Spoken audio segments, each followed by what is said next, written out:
Bueno chicos, ya para ir terminando con la clase, vamos a hablar de lo que es la necrosis avascular y cómo se clasifican las fracturas de pelvis.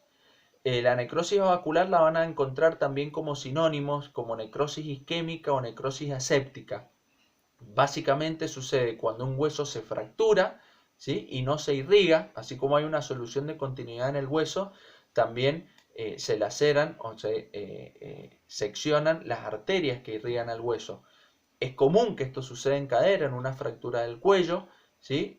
Que la cabeza del fémur no se irrigue como debe ser y se produce primeramente la isquemia y luego la necrosis. Eh, Eso en la zona del hueso. ¿Qué pasaría en la periferia? Bueno, comienza a haber una descalcificación y a nivel cartílago el hueso no estaría afectado porque recuerden que el hueso se nutre por el líquido sinovial. Entonces el cartílago permanece sano, a no ser que se derrumbe y se desmorone ese hueso subcondral que lo está sosteniendo y sujetando. Importante para nosotros como kinesiólogos, la aparición de una necrosis avascular es tardía, ¿sí? Tarda de meses a años en aparecer. Entonces, si hay una persona que tiene un antecedente traumático de fractura de cadera, eh, esto se dice que más o menos entre de los 4 o 6 meses de post lesión, post fractura, hasta los 5 años posteriores puede aparecer esta necrosis avascular. Y algo importante, son varios estadios, ¿sí? Son 6 estadios. En el primer y en el segundo estadio esto es asintomático. Entonces, claro, pasan los años, el paciente no consulta porque no se percata de su lesión, no hay dolor, y cuando consulta, cuando aparece el dolor, la patología ya está de un estadio 3 en adelante. Bien, ¿cuál sería el tratamiento? Una osteotomía, ¿sí? Una sección, una partecita, se saca una parte del hueso, el hueso necrosado, o una osteosíntesis. ¿En qué paciente? En aquellos pacientes adultos jóvenes, digamos, de cierta manera los que son menores a 50 años. Ya en las personas que son mayores a 50 años y que tienen esta patología ya en un estadio más avanzado, no queda otra que llegar a la artroplastía. Y vamos a las fracturas de pelvis. Hay dos mecanismos los cuales producen la lesión.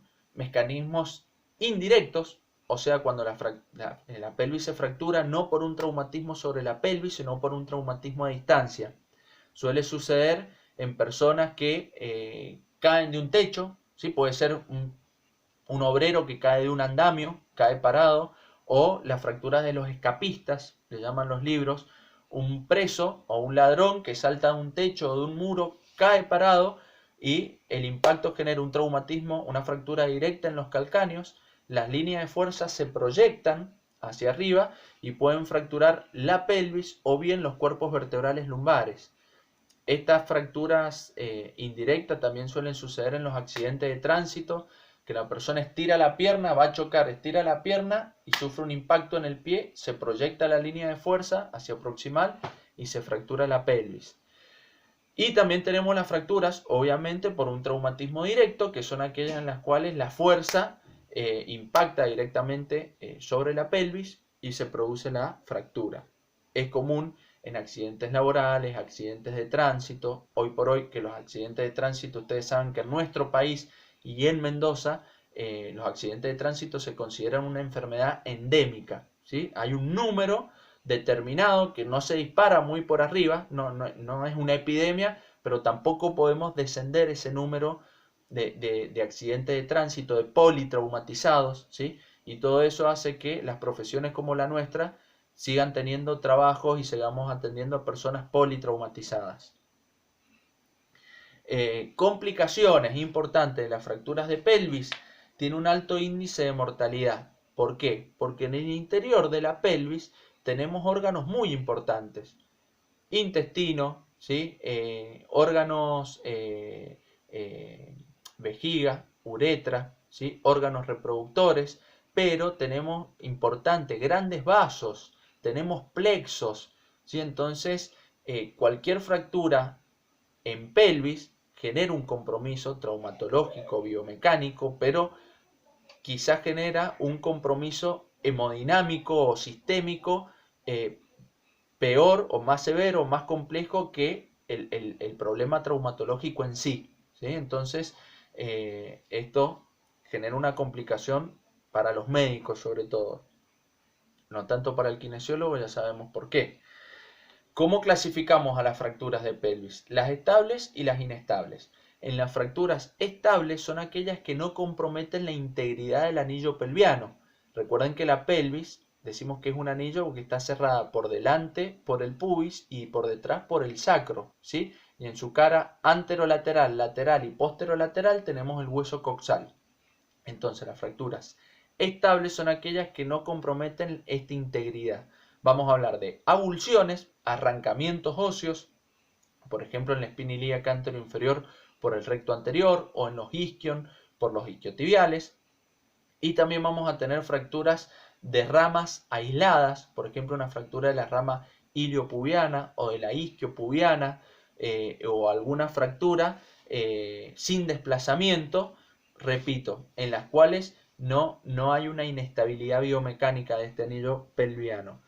En estos casos el tratamiento suele ser conservador, o sea, reposo en decúbito, sin descarga de peso o marcha con muleta cuando se pueda, pero suele ser conservador. Distinto es en las fracturas inestables. Hay distintas clasificaciones. Si ustedes van a los libros van a encontrar distintos tipos de clasificaciones. Yo selecciono esta porque me parece más fácil de entender. En estas fracturas inestables ya sabemos que en este caso sí se compromete biomecánicamente la integridad del anillo y las vamos a clasificar a estas inestables según de dónde viene la fuerza que produce la fractura, ¿sí? Hay fuerzas que vienen laterales, común de los accidentes de tránsito, común de las caídas laterales, en las cuales hay distintos estadios. Tenemos estadios iniciales donde solo se rompe o se fractura, mejor dicho, la rama iliopubiana, ¿sí? Y genera una inestabilidad, y esto se puede ir asociando a otras fracturas no solo en la rama iliopubiana, sino en el alerón del ilion, o se puede agravar aún más y afectar no solo a una hemipelvis, sino también ya tener fracturas bilaterales. Esto obviamente va generando más inestabilidad, repito, no solo desde el punto de vista traumatológico, sino también del punto de vista neurológico, hemodinámico, digestivo, etcétera, etcétera.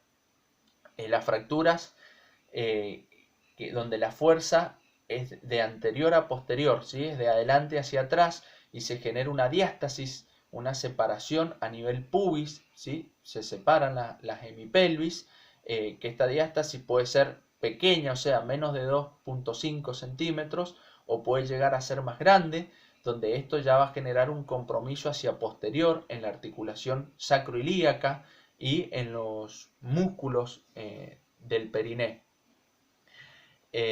Y nos quedarían las fracturas en las cuales la línea de fuerza es vertical, ¿sí? Común del traumatismo que se recibe de abajo hacia arriba, donde hay fractura de la rama iliopubiana, isquiopubiana, hay una luxación en la articulación sacroilíaca, entonces ya queda disociada lo que sería una hemipelvis de la otra hemipelvis, ¿sí? Son fracturas muy inestables, con complicaciones, como les decía, y los tratamientos, dependiendo de la fractura, va a ser osteosíntesis o inmovilización con tutores externos.